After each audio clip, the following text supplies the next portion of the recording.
Directed and written by Paul Stephen Mann. We are talking Shiver Me Timbers. And this is a 2025 low-budget movie and the latest one to feature the now public domain character of Popeye. There have been a couple of these movies previous to this. This is the latest one. Now this one is definitely leaning in the more comedic approach. Definitely a sillier, zanier movie. The film takes place in the 1980s and follows a group of young friends as they want to go and watch Halley's comet from the beach. So they go there with the idea of drinking beer, smoking weed, watch this comet, etc. However, they run across this old sailor guy, and you know, he's a very old man, and he's out wanting to do some fishing whilst looking at the comet himself. But the comet sends a variety of meteors down to Earth in this particular area, and a fragment of a meteorite lands in this sailor's pipe when he's out on the sea, and he ends up kind of smoking it, transforming him into a kind of mutant, super strong killer. Obviously the slasher Popeye that you're all going to be expecting, and he goes off killing everyone he finds in a variety of colourful ways. What will happen? You'll have to watch the movie and find out. So let's talk about what works in this movie's favour.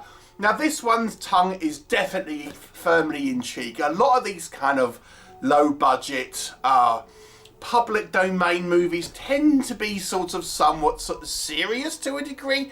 This one knows it's a silly concept and as such has much more of an element of zany fun in it. There are a lot of kind of 80s horror movie references, and obviously fans of that genre and that time period will appreciate some of the little nods here to a variety of different horror titles and things. And the whole thing is very much kind of over the top.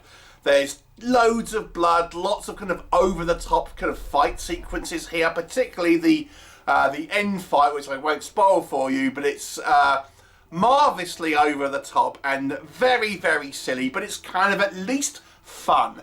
And that, I would say, is this movie's biggest strength. It's not a good movie by critical standards, but I would say this movie definitely is a fun film. If you can kind of get past some of the shortcomings, which we'll touch on, yes, this definitely has an element of fun because it's so over the top and so knowingly silly that I think you can't help but enjoy it to a large degree. Let me give you some kind of just a little bit more general things that I liked about this film.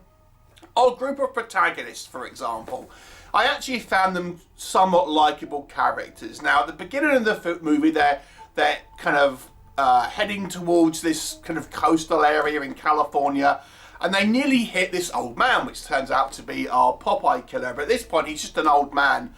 Now, in a lot of these films, it's like, oh, stupid old man, etc., having a sort of a bit of a pop at him, if you excuse the pun. But actually, they're quite apologetic, and oh, I'm really sorry, and you know, we'll be more careful, that sort of thing.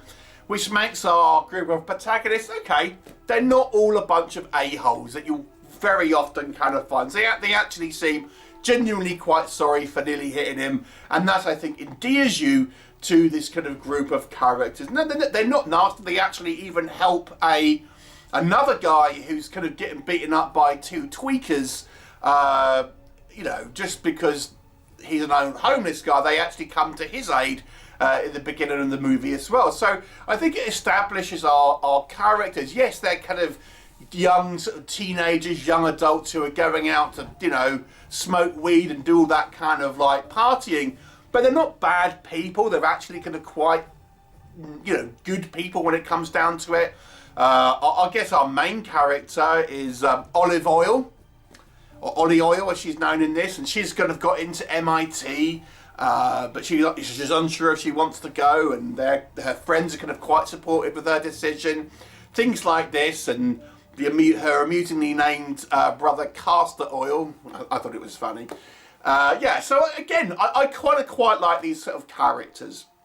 The Popeye killer here. Again, we see his genesis into this, and it gives you an explanation, obviously, about how he has come. And it's kind of a fun one. It's a kind of a science fiction idea. And yes, he's just mutated because he's inhaled this kind of vapor from this meteorite.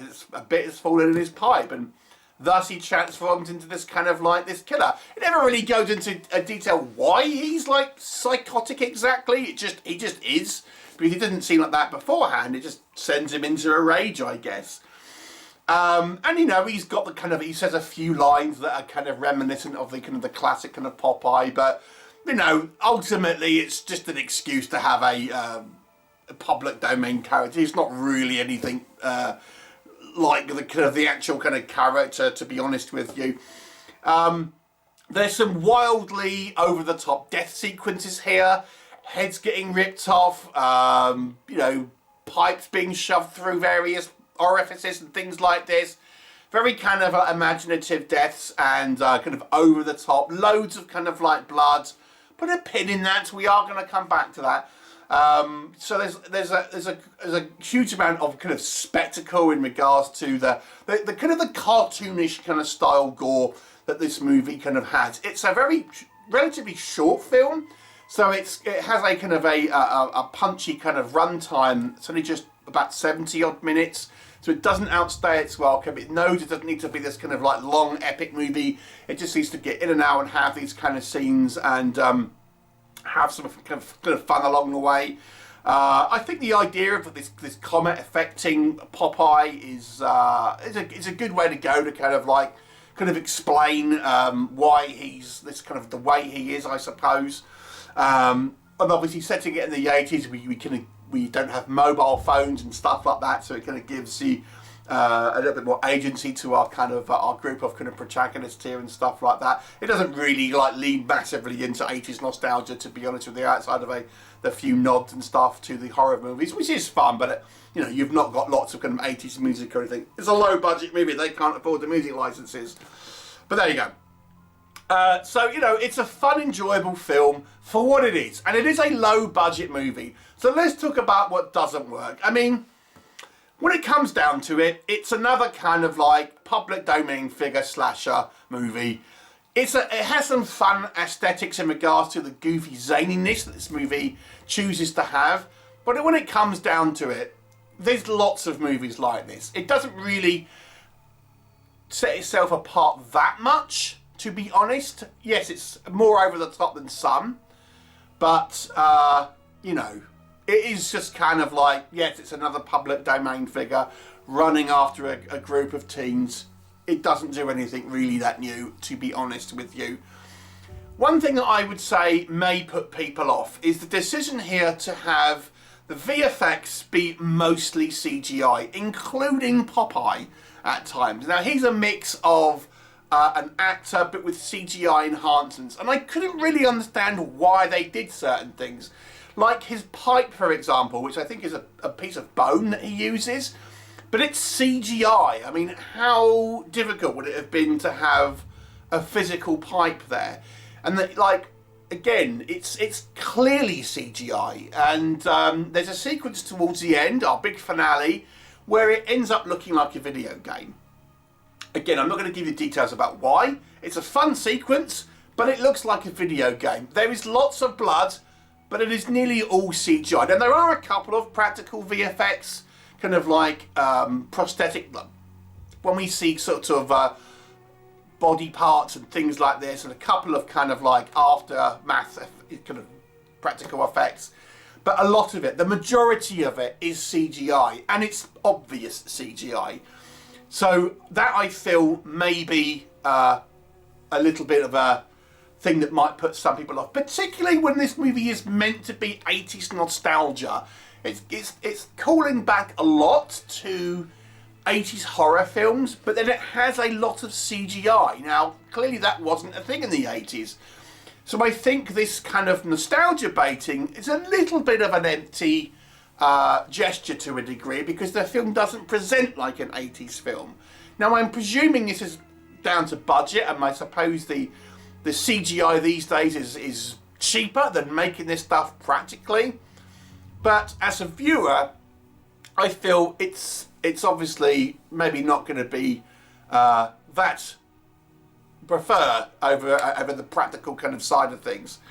So, you know, there's that. You know, it's ultimately a fun film, but ultimately it's not a particularly memorable film, and it is very cheap. There's lots of, I think, technical issues with this movie in regards to something like the editing. There's pauses, for example, when a piece of action is just about to happen. There's sequences where there's a girl like crawling on the floor, and then she's like immediately in front of Popeye. Then the next sequence, like Popeye is just not there, and a few elements like that where I just feel the movie hasn't quite been put together in the editing room in a particularly kind of strong way. Just little things here and there. It just doesn't feel like it's like Popeye just seems to be able to kind of be wherever he wants to be. A little bit of attention to detail is missing here. So, how to rate this one? I would say it's an enjoyable movie. I don't think it's a good film. I think it's a fun movie if you could accept its shortcomings.